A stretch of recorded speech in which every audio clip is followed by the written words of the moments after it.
Your smart remote not working all the time, or you need to put it very close to the vehicle, maybe multiple clicks, maybe a delayed response when locking and unlocking, or needing to hold the key fob near the push start button on your Ford F-250. This could be nothing but a weak battery, so stop worrying. Let's change that battery first before calling a locksmith or going to the dealership and see if that was a problem. I'll show you step by step in this video with no special tools how to change it, and the only thing you need is a brand new CR2045 battery. Now let's go ahead and knock this out. Take your remote, and you'll notice at the opposite side of your keyhole, you've got that little button right there. Push that bad boy in, and when you do, the emergency key will come out. Take the tip of that key, opposite end where it came out, you get that indentation. You're going to push in there with the emergency key. Now, be mindful, sometimes these do pop open and the batteries go flying.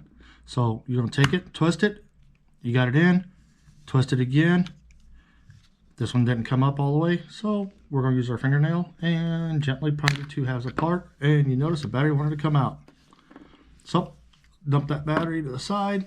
Let's go grab it, that one. Then you notice it's a CR2045. Take your battery and you're going to slide it in, push down, but you notice it doesn't want to stay in. Don't worry. This tang right here and here are going to hold that battery in.